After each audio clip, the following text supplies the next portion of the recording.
ឲ្យទៅចាប់បរោះទាំង33នាក់ហ្នឹងមកឲ្យដំរីច័ន្ទ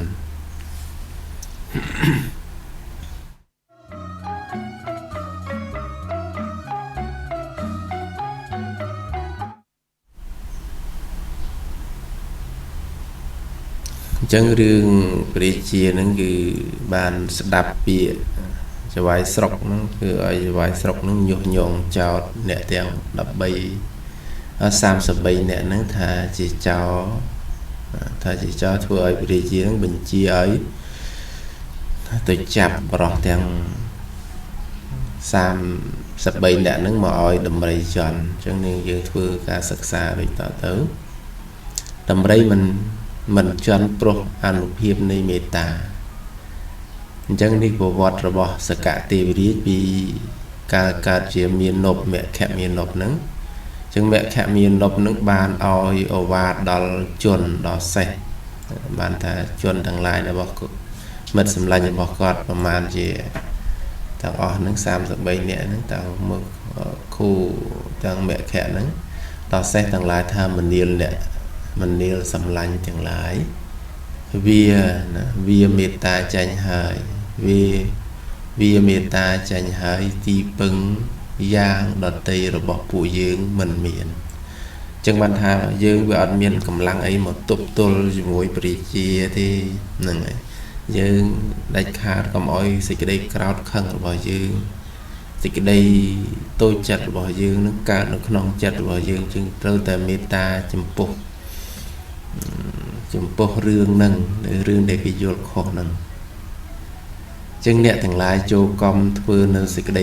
ក្រោធហ្នឹងគឺសេចក្តីមិនប្រមាទណាកុំធ្វើសេចក្តីក្រោធក្នុងបណ្ដាក្នុងបុគ្គលណាឡើយចូលជាអ្នកមានចិត្តស្មើដោយមេត្តាក្នុងព្រះរាជាផងក្នុងចៅស្វាយស្រុកផងក្នុងដំរីដែលនឹងច័ន្ទផងនិងក្នុងខ្លួនឯងផងនេះគឺផ្សាយមេត្តាចិត្តច្បាប់របស់មេត្តាអបមាញ្ញនធัวក៏មានណាជនទាំងនោះក៏បានធ្វើឲ្យដោយប្រការយ៉ាងនេះយ៉ាងនោះគឺមិត្តសម្លាញ់របស់គាត់នឹងបានធ្វើតាមគាត់បានធ្វើតាមគាត់ចឹងដោយសារតែកិច្ចការងារនឹងគឺជាកិច្ចការងាររបស់អ្នកមានសទ្ធាធំនៅក្នុងរឿងបំពេញនៅកុសលធម៌ថ្នាក់ប្រអិនហ្នឹងណាចឹងគ្រានោះឯងដំរីក៏មិនហ៊ានច័ន្ទចូលទៅចិត្តព្រោះអនុភាពនៃមេត្តារបស់ជនទាំងនោះព្រះរាជាទ្រង់ព្រះដណ្ដាប់នៅសេចក្តីនោះហើយត្រាស់ថាដំរីវាឃើញមនុស្សច្រើនទើបវាមិនហ៊ានចូលទៅដើម្បីនឹងច័ន្ទអ្នកទាំងឡាយចូលទៅណាចូលយកកន្ទេលផែងក្របពួកវាហើយញ៉ាំងដំរីឲ្យច័ន្ទព្រះរាជាបញ្ជាថាមនុស្សច្រើនពេកទៅខ្លាចដំរីអត់ហ៊ានច័ន្ទអញ្ចឹងយើងយកកន្ទេលគ្របដំរីនឹងវាច័ន្ទស្លាប់អស់ហើយអញ្ចឹងដំរីដែល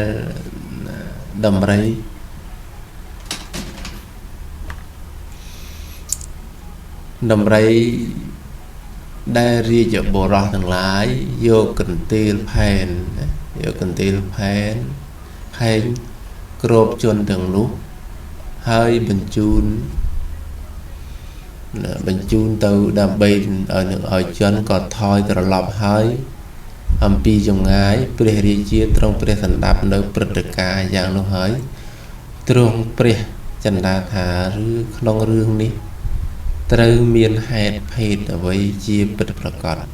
ហើយបញ្ជាឲ្យរាជបរោះហៅជនទាំងនោះ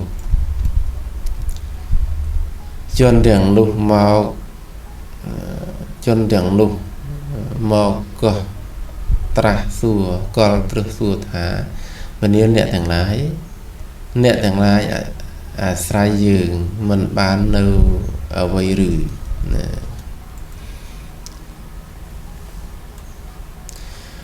ពួកមគ្គបពិតសមត្ថទេពហេតុហឹងវាយ៉ាងម៉េចហេតុហឹងវាយ៉ាងម៉េចព្រះរាជាបានឮថាពួកឯងជាចោរត្រាច់ទៅក្នុងព្រៃដោយការចង់គ្នាជាពួកចង់គ្នាជាពួក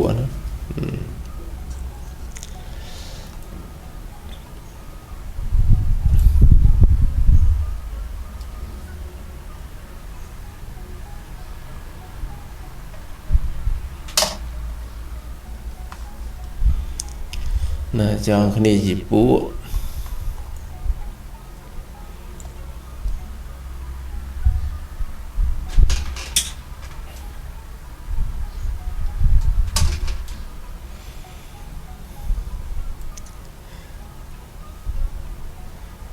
ពួកមគ្គបពិតសមត្ថទេពណានាទូលព្រះអង្គយ៉ាងនោះព្រះរាជាមនាលអ្នកទាំងឡាយចៅសវាយស្រុកបានប្រាប់យើងពួកមគ្គបពិតសមត្ថទេពទូលព្រះបង្គំទាំងឡាយមិនមែនជាចោរទេប៉ុន្តែថាទូលព្រះបង្គំទាំងឡាយជំរះផ្លូវសម្រាប់ទៅកាន់ឋានសួគ៌របស់ខ្លួនដើបធ្វើនៅកម្មនោះនឹងកម្មនេះចៅសវាយស្រុកណែនាំពួកទូលព្រះបង្គំឲ្យធ្វើនៅអំពើអកុសលប្រាថ្នានឹងឲ្យទូលព្រះបង្គំទាំងឡាយដែលមិនធ្វើតាមពាក្យរបស់ខ្លួនវិនាសក្រោតខឹងហើយទើបក្រាបទូលយ៉ាងនេះហ្នឹងគឺដឹងរឿងពិតចឹងនៅក្នុងសេចក្តីនេះថាគឺសម័យកាលណាក៏មានមនុស្សចំណែនឈ្នាននេះសូម្បីតែយើងធ្វើល្អហើយក៏មានអ្នកចំណែនយើងមានអ្នកមិនពេញចិត្តនឹងយើងអានេះជារឿងធម្មតារបស់សត្វលោករបស់សង្ខារធម៌គឺលៀបយុះនិន្ទាសរសើរសុខទុក្ខនឹងឯងអញ្ចឹងនៅក្នុងចំណុចរឿងនេះទី1គឺបង្ហាញអំពីអំពើល្អតែងតែមានឧបសគ្គទី2និយាយអំពីចៅសវាយស្រុកនឹងជាមនុស្សដែលប្រកបទៅដោយ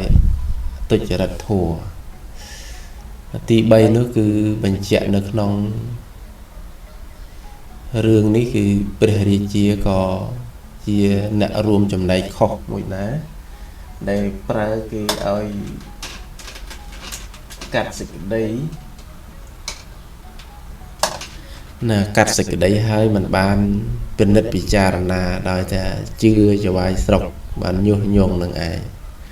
នេះក៏ជាតួយ៉ាងឲ្យយើងសិក្សាឲ្យឃើញអំពីទោសកំហុសទាំងឡាយ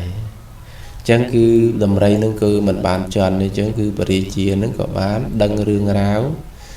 ណាតេតើងទៅនឹងបរោះ33នាក់នឹងបានជាអ្នកធ្វើនៅអំពើជាកុសលមានសម្អាតថ្នល់ធ្វើស្ពាន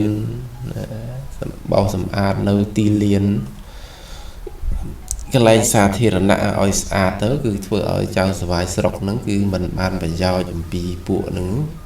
គឺចង់ឲ្យតែពួកហ្នឹងធ្វើអំពើអាក្រក់ដើម្បីបានរបស់ខ្លះណាអញ្ចឹងនៅក្នុងរឿងសេចក្តីនេះយើងបន្តទៅទៀតជនទាំង33នាក់បានទទួលព្រះរាជទានអញ្ចឹងពេលនោះដឹងរឿងពិតហ្នឹងគឺព្រះរាជាទ្រង់ដឹងណាគ្រានោះឯងព្រះរាជាទ្រង់ព្រះសណ្ដាប់នៅវាចារបស់ជនទាំងនោះជាអ្នកដល់ហើយនៅសោមនស្សត្រាស់ថាមនាលអ្នកទាំងឡាយសត្វដេរិឆាននេះអាចដឹងនៅគុណរបស់អ្នកទាំងឡាយ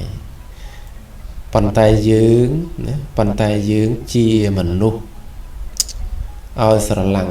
ក៏មិនអាចដឹងគុណនៃអ្នកទាំងឡាយសូមអ្នកទាំងឡាយអត់ទោសឲ្យយើងផងចុះលុះត្រាស់យ៉ាងនេះហើយបានព្រះរាជទានចៅចៅវាយស្រុកព្រមទាំង ព្រមទាំងបុត្រនិងភរិយាឲ្យជាទាស័កមិនត្រឹមតែឲ្យនេះទេគឺ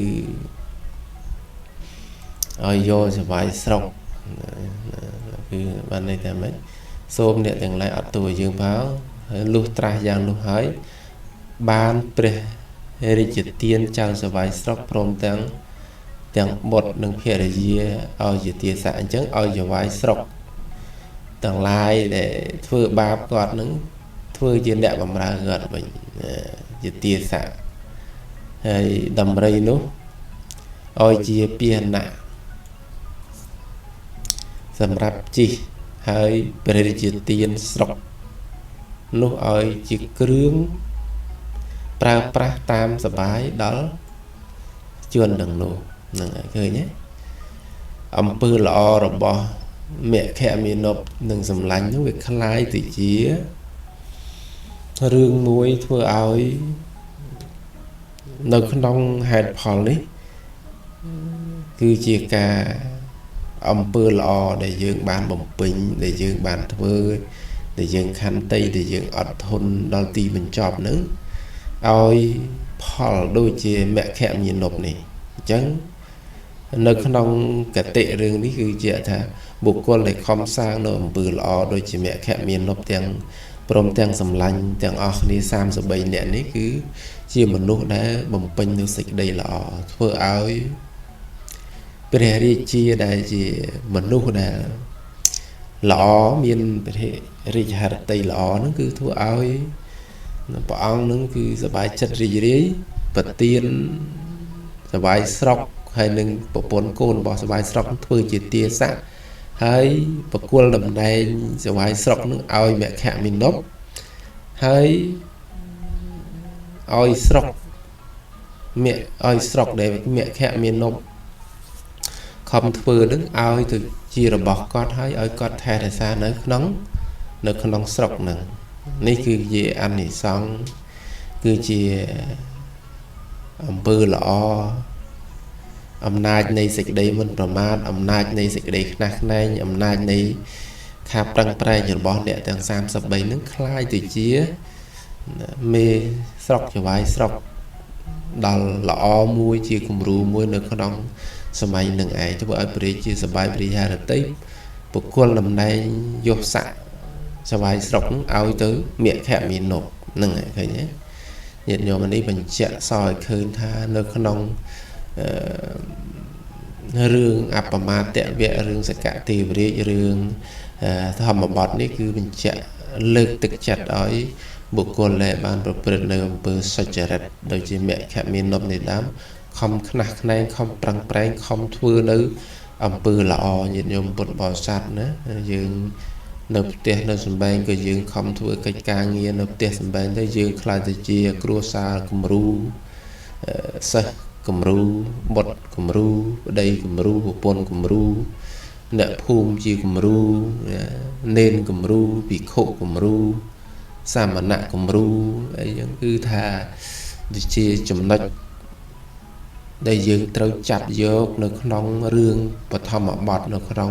សកទេវរាជក្នុងចំណុចមិញនេះគឺជាបញ្ជាក់ឃើញថាអំពើល្អមិនសាបសូន្យអញ្ចឹងនៅក្នុងខ្សែអត្ថនេះយើងបញ្ចប់តែប៉ុណ្ណេះសិនហើយញាតិញោមពុទ្ធបរិស័ទកុំភ្លេចតាមដាននៅក្នុងជាបន្តតេតើងទៅនឹងមគ្គមាណពនឹងសម្លាញ់របស់ខ្លួននឹងសាងសាលាអញ្ចឹង